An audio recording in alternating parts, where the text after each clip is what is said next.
So you've broken some things on the show in the past, and I just want to know, what did it take for the Leafs to get Taylor Hall in the trade you're about to announce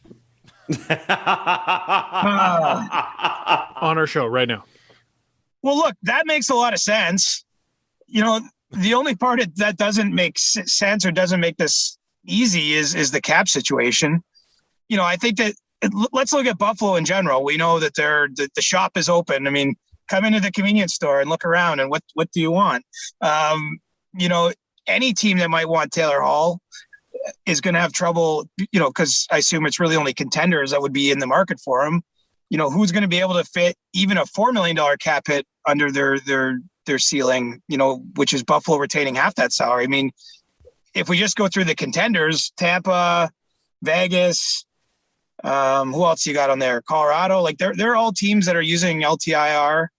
Boston might have a bit of room for them if they wanted to do it. Carolina has a bit of room, but most of the top teams in the league are in the same situation as the Leafs. And so you work through what makes sense for the Leafs. Like, can you trade $4 million off as part of that deal? Are you going to give away someone like Alex Kerfoot just to name a $4 million, well, a little less, but similar, that kind of contract, starts to maybe make the numbers make sense.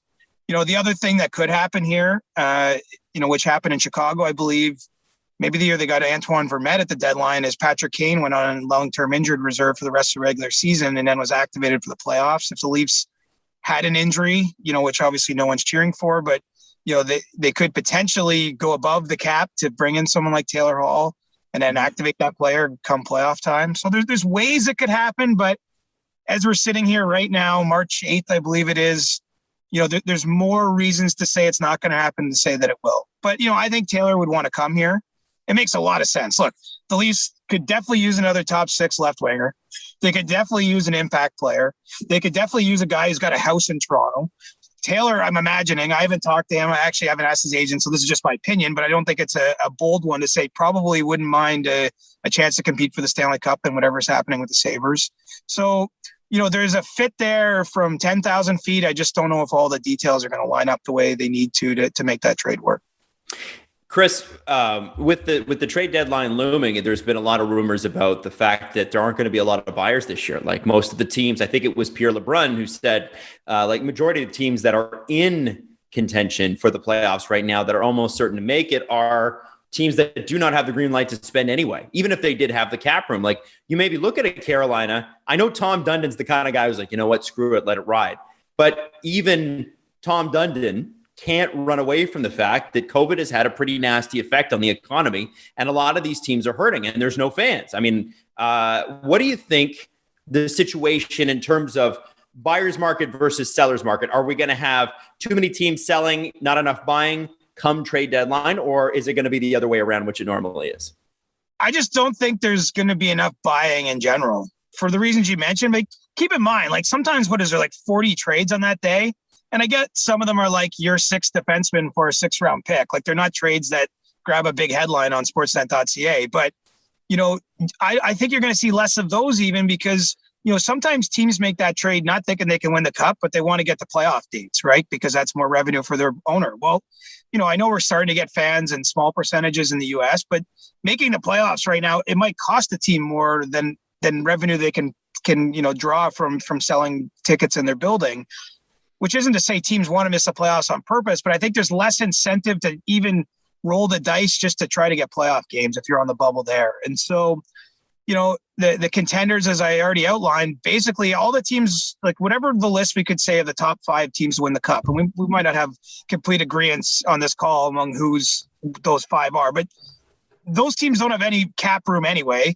They might not have the money to spend, and I don't think the sort of middle tier that's trying to make the playoffs or trying to get some catch magic in a bottle, I don't see much there. So, I'd be stunned if this was an active trade deadline. There's going to be moves, don't get me wrong. And I think we're going to see moves in March. April 12th is the official deadline, but, any of these Canadian teams looking to make a trade, I think they really want to make that deal as soon as possible. I mean, this week or next week, why not? You want to get the 14-day quarantine served as soon as you can, get the player in your lineup. So there's going to be trades. I just don't think it's going to be anywhere near the volume that we're accustomed to. Chris, right before you joined us, you fired off a tweet about the NHL draft lottery and some potential changes that could be happening to it. Can you explain to us what's going on there? Yeah, I literally sent that and then joined with you guys. So if anyone's mad at me or anything, I haven't seen the text yet. But as it was relayed to me, teams were told about the NHL looking to propose changes to the draft lottery. It's going to go down to, this is if it's approved. This is subject to approval. Instead of having the top 3 picks determined by lottery, it's only going to be the top 2. You're only going to be able to move up 10 spots with a lottery win, which means a team that say is 15th overall or 15th from the bottom in the standings can't win the number 1 pick. They could only move up to number 5. And you could only win 2 lotteries in a 5-year period, which wow. That might have helped Edmonton if you went back in time. All those number 1 picks didn't necessarily work out, but it's a pretty big change. I think I haven't had a time to sort of process it all, but the way my brain tells me that's going to work out is, first of all, if you finish dead last, you're falling no worse than 3rd overall instead of 4th overall, because there's only 2 lotteries now. So you can only have 2 teams come from behind to beat you. And the odds when you finish last will be better that you get the number 1 pick, because, teams that have had it in previous years won't be eligible. Teams can only come from 10 spots back. And so essentially what these changes mean is that if you finish last overall, you're more likely to get the number 1 pick under the proposed changes than where we've been. But what is it going to take for us to just get a set of rules for this and keep it? It's not, we're going to have to get rid of the draft. Wow. Okay. That's what it's going to take, because otherwise I just think they're going to tinker with it, because every couple of years new things happen and then new GMs get mad about something and they react to it, or new owners, not just GMs. I think Detroit, it's no secret, was, they had a historically bad season last year. They're a team that's benefited probably the least of any team in the last generation from the draft. They were never picking high. And finally they have this one awful year, right? And did they drop to number 4, I think? Yes. So, I'm not saying it's just driven by Detroit, but you see that happen, and then the league's like, oh, that's probably not fair. And so they're just trying to readjust the weighting here a little bit so that a team in that circumstance benefits. But, I don't think this will ever, Steve, I really don't think this will stay 100% consistent for 10 years in a row at any point, unless we get rid of the draft altogether, and then we don't need a lottery. Wow. And Chris, I do want to ask you about Hockey Canada, because they apparently are holding an orientation camp in September, and this was sort of slipped in under the radar in headlines on Saturday night. And I was like, what? So are they going to the Olympics? I think it's a good sign about where their minds are at, that they're planning this. I mean, look, everything is subject to COVID, of course. Any plan anyone's making right now, like, I'm trying to think of my next trip, and I don't know when it's going to be, but sometimes my wife and I are dreaming up, hey, maybe we could go here in this time, but we'll see what happens in the universe. But yeah, I think it's a good sign that Hockey Canada is optimistic there's going to be a deal with the NHL, the IOC, the IIHF. So far that hasn't happened. But that deal would have to be relatively soon. If the NHL players, to flip it the other way, if the NHL players aren't going to the Olympics, the federations are going to need to know soon to make other plans, right? And so, Hockey Canada's operating under the assumption they'll be there. They've named their management staff. That management staff's been meeting actually, or having calls virtually for several months, and is actually narrowing down the list of players they're looking at. And part of that preparation is hopefully holding an orientation camp in Calgary in September. And, that excites me, because I want to see this. We need more best on best. Like, seriously, enough.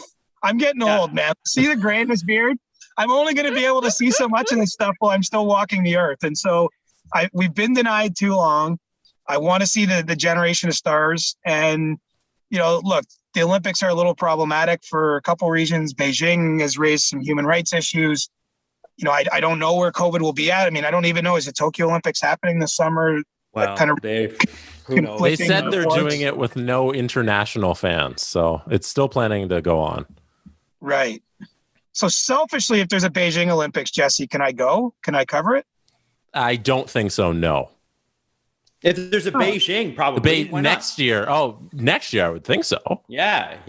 I'm planning on being there. Like, that's where my brain's at. Like, yeah. This is going to happen, and CJ is going to be in the building. That's what I'm thinking. I think that's going to happen, and we're all going to manifest it.